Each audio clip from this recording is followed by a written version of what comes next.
নিবন্ধে জীবন ধরে উঠুক আরো সুন্দর। আগে লিখতে চিঠি, এখন ভিডিও কল। আগে যেতে হাঁটে, এখন শপিং মল। বদলে যাচ্ছে দিন, বদলাচ্ছে প্রয়োজন। শহর একই থাকছে, বদলে যাচ্ছে আয়োজন। দীর্ঘ 200 বছর শাসনকালে 1772 থেকে 1911 সাল পর্যন্ত ভারতের রাজধানী ছিল কলকাতা।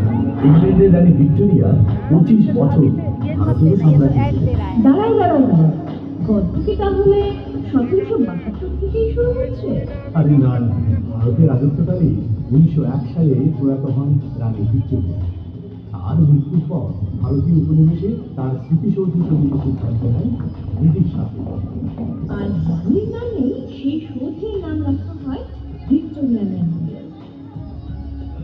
শেখ পাথরে তৈরি এই স্মৃতিসৌধটি বর্তমানে একটি ন্যাশনাল মিউজিয়াম এবং কলকাতার অন্যতম গুরুত্বপূর্ণ পর্যটন আকর্ষণ। কলকাতার গল্প মানে তো হাওড়া ব্রিজ, তাই তো?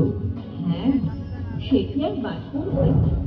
1943 সালে পশ্চিমবঙ্গের হুগলি নদীর উপর অবস্থিত বড় খিলানযুক্ত একটি ঝুলন্ত সেতু, যার নামকরণ করা হয়েছিল নিউ হাওড়া ব্রিজ। এই সেতুটি কিন্তু হুগলি নদীর দুই তীরে অবস্থিত দুটি শহর অর্থাৎ হাওড়া ও কলকাতাকে সংযুক্ত করেছে। কিন্তু হাওড়া ব্রিজ তৈরির এক অন্যতম প্রধান কারণ জানো? হ্যাঁ, জানি তো, হাওড়া স্টেশনের সাথে যুক্ত। সেই 1854 সালে 15 আগস্ট হাওড়া স্টেশন থেকে প্রথম পাবলিক ট্রেন চলে, যা এখন হাওড়া হুগলি মেল লাইন। তবে 1965 সালের 14 জুন সেতুটির নাম পরিবর্তন করে কিন্তু রবীন্দ্র সেতু রাখা হয় রবীন্দ্রনাথ ঠাকুরের নামে, যিনি ছিলেন প্রথম ভারতীয় ও এশিয়ান নোবেল পুরস্কার বিজয়ী। এরপর কলকাতা মহানগরীর রেসকোর্স, ভারতের বৃহত্তম রেসকোর্স।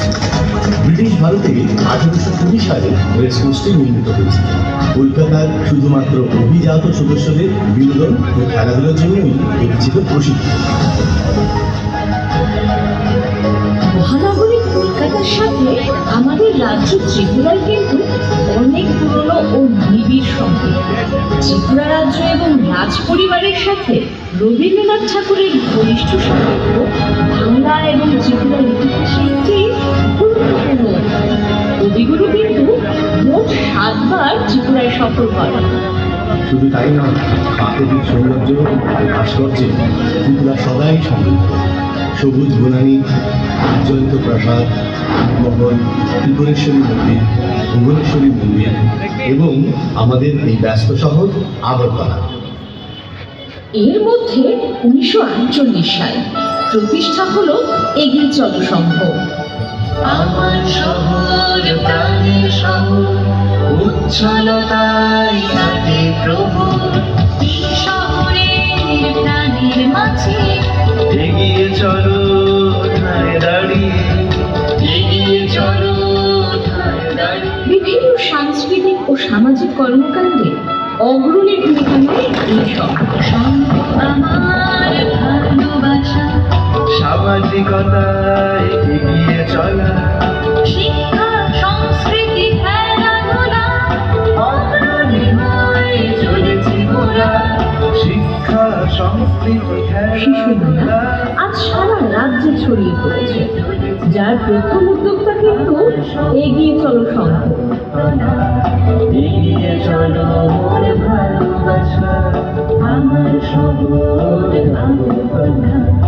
এগিয়ে চলো মোর ভালোবাসা।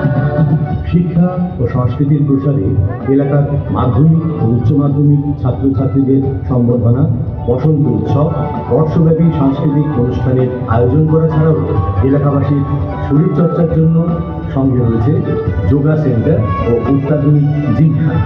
রয়েছে ফুটবল, মহিলা ক্রিকেট, ক্রিকেট কোচিং সেন্টার। বন্ধু মোরা হাতে হাত নিয়ে বাধা কাটিয়ে, বহু জাতিগত এবং বহু ধর্মীয় সমাজ হওয়ায় উদযাপন করা হয় ধর্মীয় উৎসব, যার মধ্যে অন্যতম হল দুর্গা।